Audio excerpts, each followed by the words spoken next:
Dear friends, Godavari కెరటాల YouTube channel తరపున మీ అందరికీ మరొకసారి స్వాగతాన్ని తెలియజేస్తూ ఈరోజు మరొక అద్భుతమైన సినిమా కథతో మీ ముందుకు రావడం జరిగిందండి. ఈరోజు మనం అందిస్తున్న చిత్రం సంతానం. పేరు వినగానే మన మనసులో తల్లిదండ్రులు, సంతానం, బంధాలు, ప్రేమ, త్యాగం గుర్తుకొస్తాయి. మన సమాజపు విలువలు, సోదర బంధాల పవిత్రత, తల్లిదండ్రుల అనురాగం మరియు కుటుంబ సమైక్యత యొక్క ప్రాముఖ్యతను ఈ సినిమా మన హృదయాల లోతుల్లో నిలిపేస్తోంది. ఈ సినిమాలో ప్రతి సన్నివేశం మన కళ్ళల్లో నీరూరుస్తూ, ప్రతి పాట మన హృదయాన్ని కదిలిస్తూ, మనలోని కుటుంబానురాగాన్ని మళ్ళీ మేల్కొల్పే శక్తి కలిగి ఉంది. సినిమా కేవలం వినోదం కోసం కాదు, కానీ మన మనసులను మలచటానికి ఒక ఆధ్యాత్మిక యాత్ర అనే భావనను సంతానం మన ముందుకు తీసుకొస్తుంది. ఈ సినిమా పరిచయం 1955లో విడుదలైన సంతానం సినిమా తెలుగు సినీ చరిత్రలో ఒక అద్భుతమైన మైలురాయి. సదనా ఫిలిమ్స్ పతాకంపై సివి రంగనాథ్ దాస్ నిర్మించిన మరియు దర్శకత్వం వహించగా దిశానిర్దేశం బాధ్యతలను ఎల్వి ప్రసాద్ గారు చేపట్టారు. డాక్టర్ అక్కినేని నాగేశ్వరరావు గారి గంభీరమైన నటన, సావిత్రి గారి ఆహ్లాదకరమైన భావ ప్రకటన ఈ చిత్రానికి ప్రధాన బలాలు. సుచర్ల దక్షిణామూర్తి గారు స్వరపరిచిన పాటలు ఈ చిత్రానికి హృదయం వంటివి. ముఖ్యంగా లతా మంగేష్కర్ గారి స్వర ప్రవేశం ఈ చిత్రంతోనే తెలుగు ప్రేక్షకులకు లభించటం చరిత్రాత్మక ఘట్టంగా మనం అభివర్ణించవచ్చు. నిదురుపోరా తమ్ముడు పాట అయితే తమ్ముడు అన్నల మధ్య భావోద్వేగ బంధాన్ని చూపిస్తూ కోల్పోయిన సోదరులు ఒకటిగా కలుసుకునే ప్రతీకగా నిలుస్తుంది. సినిమా యొక్క పాత్రల పరిచయం. శ్రీ అక్కినేని నాగేశ్వరరావు గారు రాముగా చిత్రంలో నటించడం, రాము కృష్ణగా ద్విపాత్రాభినయం చేశారు. రాము చిన్న వయసులోనే తల్లి తండ్రుల నుండి వేరై అనాథలా పెరిగినవాడు. అతని హృదయం అమాయకత్వం, దయ, నిజాయితీతో నిండి ఉంటుంది. కష్టాల్లో ఉన్న వారికి తోడుగా నిలుస్తాడు. కృష్ణ రాము నుండి వేరైన అన్న. అతను చదువులో ప్రతిభ కలిగి సన్మార్గంలో నడుస్తూ ఉంటాడు. కుటుంబాన్ని ఒకటిగా కలుపుకోవాలన్న తపనతో కృష్ణనే ఉంటాడు. ఈ ఇద్దరు అన్నదమ్ముల మధ్య విడిపోవడం, తిరిగి కలవటం, సోదర బంధం ప్రధాన కథను ముందుకు నడిపిస్తుంది. సావిత్రి శారదగా ఈ చిత్రంలో నటించడం జరిగిందండి. శారద ఒక మృదువైన, ధైర్యవంతమైన యువతి. రాముతో ఆమెకు ఏర్పడే బంధం ప్రేమ కంటే ఎక్కువగా ఒక నమ్మకం, ఒక ఆత్మీయతగా మారుతుంది. ఆమె పాత్రలోని భావుకత, త్యాగం, స్త్రీగా చూపే ధైర్యం ప్రేక్షకుల హృదయాలని తాకుతుంది. ఎస్వి రంగారావు గారు రంగయ్యగా ఈ చిత్రంలో నటించారు. రంగయ్య పాత్ర బలమైనది. ఆర్థిక, సామాజిక పరిస్థితుల్లో మార్పులు తెచ్చే వ్యక్తిగా తన స్వార్థం, అహంకారం కారణంగా కొన్నిసార్లు కుటుంబ విభేదాలకు కారణమవుతాడు. కానీ అంతరంగంలో ఆయనకు మంచి హృదయం ఉంటుంది. చలం గారు బాబుగా చిత్రంలో నటించడం జరిగిందండి. బాబు గారు ఒక చురుకైన యువకుడు. తేలికపాటి హాస్యం, చలాకితనం అతని ప్రత్యేకత. రాము, కృష్ణలతో సంబంధం ఏర్పడి కథలోని కొన్ని మలుపులకు కారణమవుతూ ఉంటాడు. అమర్నాథ్ మధు ఒక సానుకూల పాత్ర. స్నేహబంధాన్ని విలువైనదిగా చూసేవాడు. కృష్ణకు బలమైన తోడుగా ఉండటం మనం చూడవచ్చు. రేలంగి సుబ్బరాజు గారిగా చిత్రంలో నటించడం జరిగింది. సుబ్బరాజు పాత్రలో రేలంగి తన ప్రత్యేకమైన హాస్యాన్ని పండించాడు. అతని మాట తీరు, పనితనం, గందరగోళాలు కథలో సీరియస్ సన్నివేశాలకి స్వాంతన కలిగిస్తాయి. రమణారెడ్డి గారు మేనేజర్ పాత్రలో రమణారెడ్డి స్వార్థపరుడైన లెక్కల మాస్టర్గా కనిపిస్తాడు. తన లాభం కోసం ఎప్పుడూ అవకాశాలు వెతుకుతూ ఉండటం మనం చూడవచ్చు.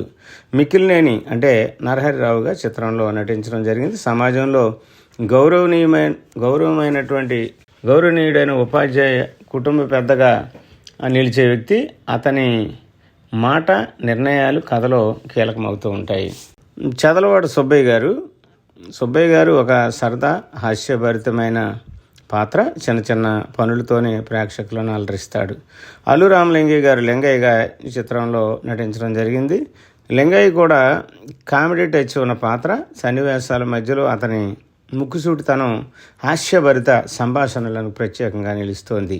పద్మనాభం అంటే శంకరంగా చిత్రంలో నటించడం జరుగుతుంది. ఆ యువతలోని నిర్లక్ష్యం, అమాయకత్వాన్ని ప్రతిబింబించే పాత్ర కథలో సహజత్వాన్ని నింపుతాడు. శ్రీరంజని జూనియర్ అంటే లక్ష్మి గారు. లక్ష్మి ఒక గృహిణి, కుటుంబ విలువలు, మమకారం ప్రతిబింబించే పాత్ర. కుటుంబ సమైక్యత కోసం త్యాగం చేయటానికి వెనకాడదు. కుసుమ్ కుమార్ గారు అంటే సరళ ఒక సహజమైన మృదువైన స్త్రీ. రాముతో శారదతో సంబంధం ఏర్పడి కథలోని భావోద్వేగాల్ని పెంచుతూ ఉంటుంది. మరి హేమలత గారు అంటే రవమ్మ అంటే ఒక తల్లి హృదయానికి ప్రతిరూపం. తన పిల్లల పట్ల మమకారం, ఆరాటం ఈ పాత్రలో ప్రధానంగా కనిపిస్తోంది. ఆమె మాటల్లో తల్లితనం, ఆత్మీయత నిండుగా ఉంటుంది. మరి చిత్రానికి వచ్చినటువంటి అవార్డులు చూద్దామండి. ఈ సినిమా విడుదలైన అంటే 1955 సమయంలో నంది అవార్డులు, జాతీయ అవార్డులు ఇంకా మొదలు కాలేదు. అందువల్ల ప్రత్యేక అవార్డులు రాలేదు. కానీ ఆ కాలంలో కథ, సంగీతం, భావోద్వేగం వల్ల మంచి పేరు ప్రఖ్యాతులు సంపాదించింది. మరి ఈ సినిమాకి సంగీతం మరియు పాటలు. సంగీతం శ్రీ సుచర్ల దక్షిణామూర్తి గారండి. అరుదైన విషయం ఏంటంటే లతా మంగేష్కర్ గారు మొదటిసారి తెలుగు సినిమాలో పాట పాడటం. మరి ఇది ఒక ప్రత్యేకతగా మనం చూడవచ్చు. ఇది మీకు తెలుగు పరిశ్రమలో ఒక అరంగేట్రం మనం చెప్పవచ్చు. ప్రత్యేక పాట నిద్రపోరా తమ్ముడు అనే పాట. ఇది మిస్ అయిన అన్నదమ్ములను కలిపే థీమ్ సాంగ్గా తర్వాతి తరంలో వచ్చిన అన్నయ్య తమ్ముడు బంధం సినిమాల్లో థీమ్ సాంగ్కి ఇదే మార్గదర్శకంగా నిలిచింది. Back stories and behind the scenes. దర్శకుడు శ్రీ సివి రంగనాథ్ దాస్ దర్శకత్వ పర్యవేక్షణలో ఎల్వి ప్రసాద్ ఉండటం వలన సినిమా ఒక టెక్నికల్ స్థాయిలో బలంగా తయారైంది. ఆ సినిమా పూర్తిగా సోదర బంధం, కుటుంబ విలువల మీద దృష్టి పెట్టింది. 2 అన్నదమ్ముల పాత్రలో శ్రీ అక్కినేని నాగేశ్వరరావు గారు ద్విపాత్రాభినయం చేయడం ఆ కాలంలో అరుదైన విషయంగా మనం చూడవచ్చండి. అరుదైన మరియు తెలియని ఈ సినిమా గురించి అరుదైన విషయాలు మరి చూద్దాం. శ్రీ లతా మంగేష్కర్ గారు తొలి తెలుగు పాట చాలామందికి తెలియని అరుదైన fact. Theme song trend setter. నిద్రపోరా తమ్ముడు పాట ద్వారా తెలుగు సినిమాల్లో సోదర సంబంధాలకు ప్రత్యేక సాంగ్స్ రావటం అప్పటి నుంచి మొదలైంది. రీమేక్ సినిమా తర్వాత తమిళంలో మరక్క ముడియమా 1966లో ఈ సినిమా రీమేక్ చేయటం జరిగింది. మరి casting and special Shri Relangi garu, Ramanareddy గారు, అల్లు రామలింగయ్య గారు, చతలవాడ పద్మనాభం గారు, మరి వీళ్ళందరూ కూడా all in one film. That combination it self ఇది ఎంతో అరుదైంది. వీళ్ళు కాంబినేషన్ అనేది చాలా అరుదు. ఈ సినిమాకు దక్కింది మనం చూడవచ్చు. హాస్యం ప్లస్ ఫ్యామిలీ డ్రామా బలానికి ఇది పెద్ద కారణం. మరి సినిమా ప్రభావం, రివార్డ్స్. కమర్షియల్ రీతిలో హిట్ అయింది. ఫ్యామిలీ డ్రామాలో సోదరభావం అనే థీమ్ను తెరపై బలంగా చూపించిన మొదటి చిత్రాల్లో ఇది ఒకటి. తరువాత వచ్చిన సినిమాలు మరి ఉదాహరణకి బంధువులు, బంధం ఈ చిత్రానికి ప్రేరణతో తెరకెక్కినట్లుగా సినీ విమర్శకులు పేర్కొనటం జరుగుతుంది. ఈ సినిమాకు సంబంధించిన కథా సారాంశం.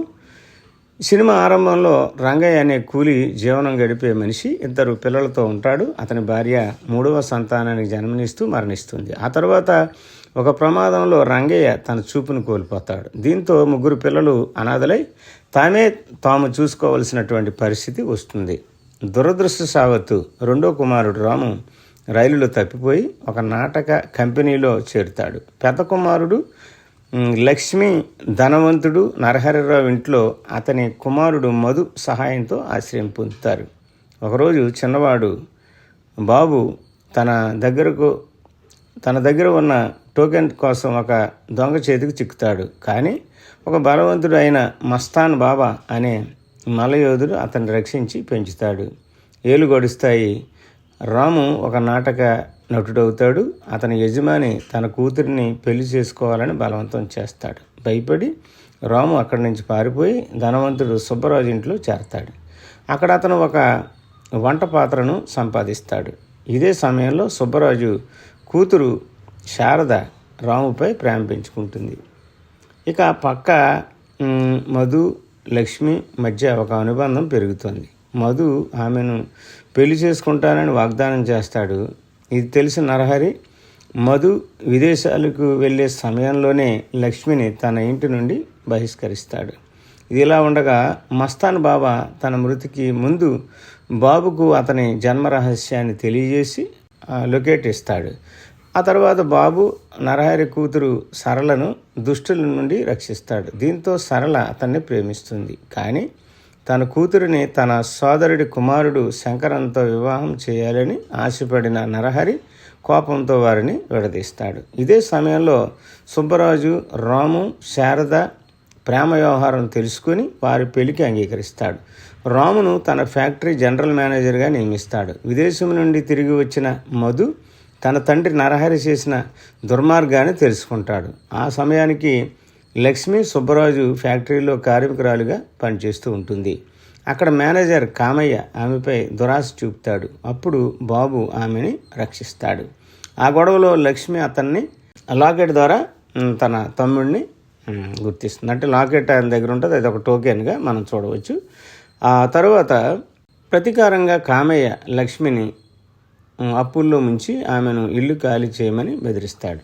అప్పు తీర్చేందుకు బాబు ఒక భిక్షకుడిని దోచుకుంటాడు. కానీ అతడే తన తండ్రి రంగయ్య అని తెలిసి లక్ష్మి ఆ సొమ్ము తిరిగి ఇచ్చేస్తూ బాబును మందలించి రంగయ్యకు ఆశ్రయం కల్పిస్తోంది. ఆ కష్ట సమయంలో లక్ష్మి రాముని సహాయం కోరుతుంది. కానీ అతడు తొలుత నిరాకరిస్తాడు. నిరాశ చెందిన లక్ష్మి తన చిన్ననాటి పాటను ఆలపిస్తుంది. దాంతో రాము తన చెల్లిని గుర్తిస్తాడు. వెంటనే ఆమె వద్దకు వెళ్ళి క్షమాపణలు చెప్పి తన కథను చెప్తాడు. ఇదంతా రంగయ్య విని కూడా తన పాపభీతి వలన మౌనంగా ఉండిపోతాడు. ఆ సమయంలో బాబు అక్కడికి వచ్చి రాముపై దాడి చేస్తాడు.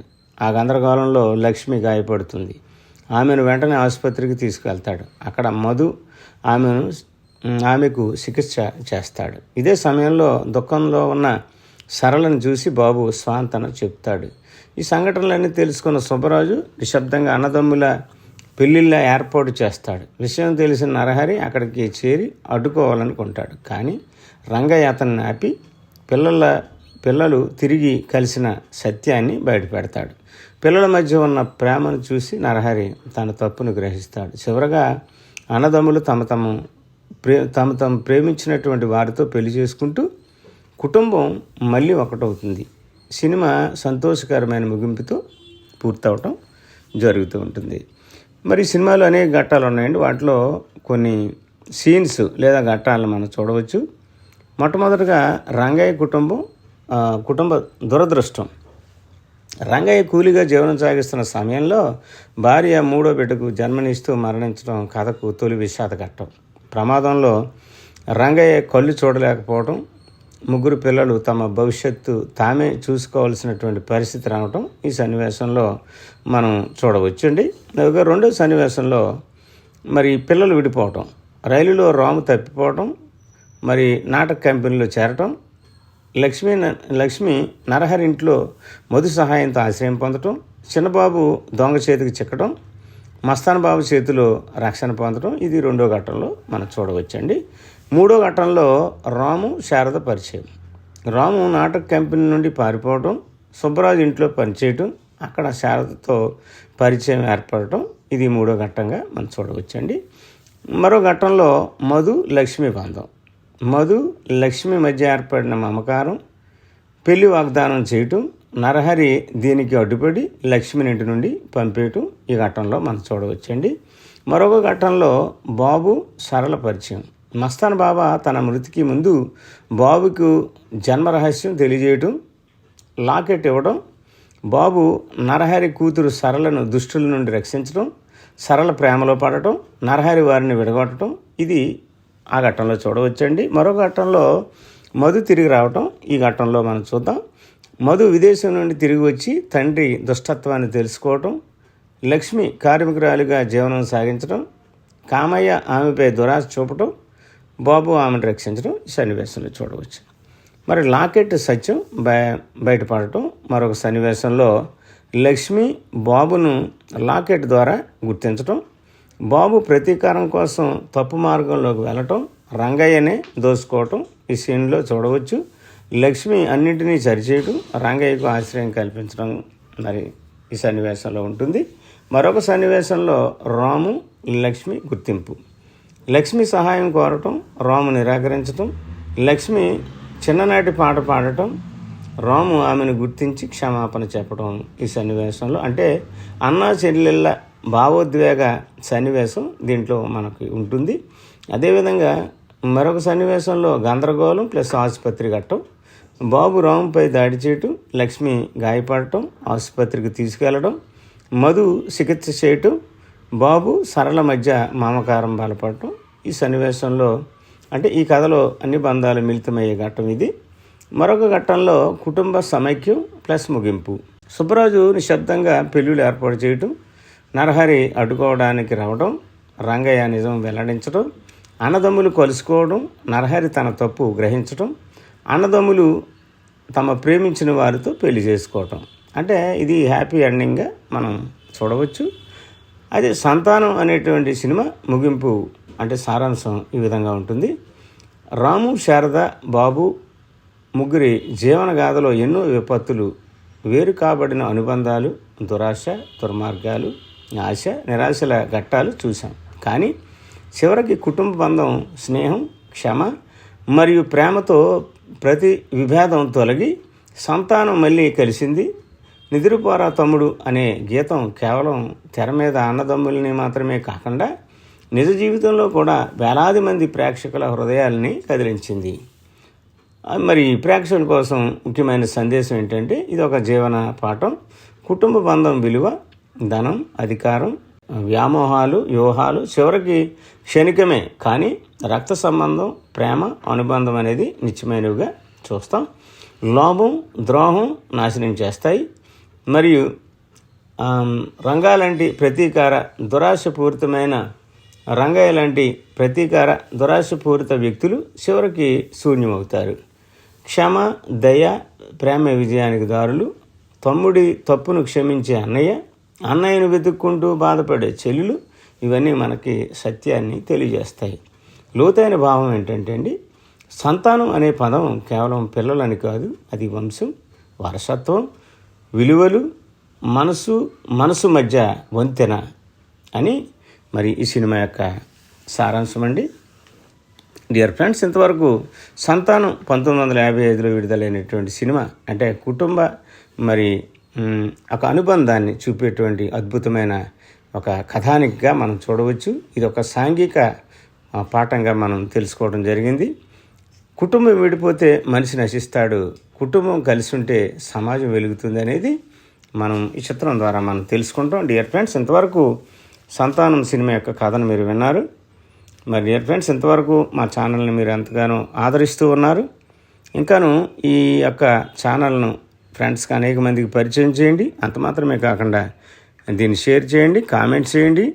ఈ యొక్క ఛానల్ అభివృద్ధికి మీ అందరూ కూడా సహకరించాలని మీ మనపూర్వకంగా కోరుకుంటూ మరి వినాయక చవితి శుభాకాంక్షలు మీరు ప్రతి ఒక్కరికి తెలియజేస్తూ thank you friends. Thank you very much.